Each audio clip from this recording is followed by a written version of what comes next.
¿Qué pasa cuando estas partículas primarias llegan al agua? ¿Sí? Imagínense ahora que estamos en el agua, en estos océanos primitivos. Y entonces tenemos aquí dos tipos de partículas primarias, unas muy grandes y unas muy pequeñas. Estas muy grandes eran heterótrofas y además eran anaeróbicas. ¿Qué quiere decir heterótrofas? Que no eran capaces de producir sus propios alimentos y entonces tenían que consumir partículas orgánicas para poder sobrevivir. Pero ya dijimos hace un momento que los volcanes empezaron a producir oxígeno. Antes no había oxígeno en la atmósfera primita, así se le denomina a la atmósfera que no tenía el oxígeno. Cuando llega el oxígeno y llega a niveles de aproximadamente el 20%, nosotros sabemos que el oxígeno libre es una sustancia muy reactiva. Y entonces aquí se pudo dar el primer ecocidio en la humanidad. Sin embargo, no se dio. Y no se dio ¿por qué? Estas grandes eran las importantes, eran las grandes, por una cuestión también de expresión de la naturaleza. Y estas pequeñas, al ser pequeñas, ¿qué hicieron? Aprendieron a sobrevivir. ¿Y qué fue lo que hicieron estas? Ahorita les voy a decir qué son en realidad. Estas partículas pequeñitas, lo que hicieron es aprovechar el CO2 que se encontraba en la atmósfera.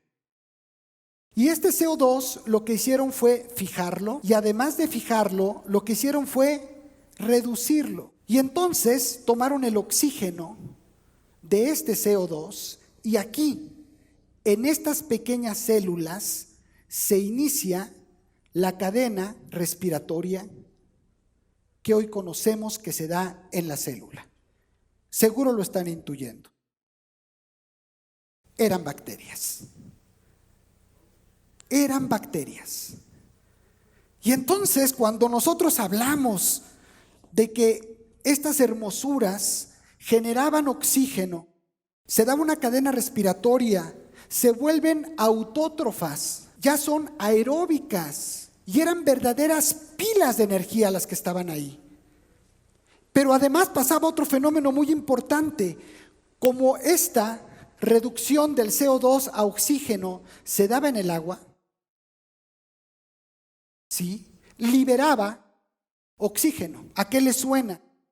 La transformación del CO2 en oxígeno. Fue el primer fenómeno de fotosíntesis.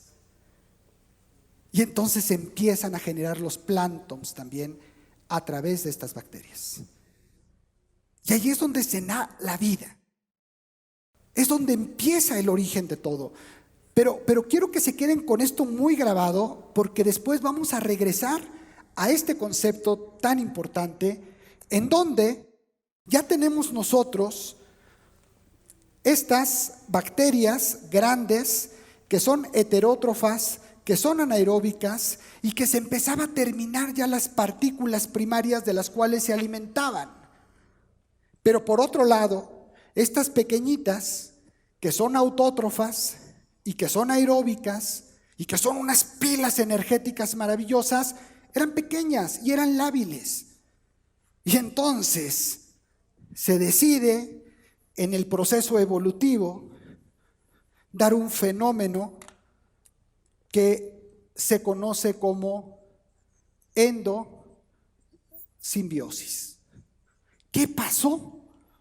La célula grande fagocitó a la pequeña y se generó a partir de este prototipo celular.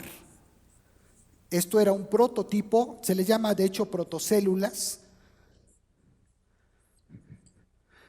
La primera célula de ser procariótica a ser eucariótica, como hoy la conocemos. Esta célula eucariótica con su propio núcleo, con todos sus diferentes organelos, y estas pequeñitas que estaban aquí bacterias que fueron fagocitadas por ella, es lo que hoy conocemos como mitocondrias. Fascinante. 4.500 millones de años. Y siguen con nosotros. Y son la esencia de todo. Y es donde hoy se está trabajando muy fuerte. La bióloga que fue responsable de esta maravillosa explicación que pone a tambalear a Darwin y toda su sabiduría. Se las presento, Lynn Margulis.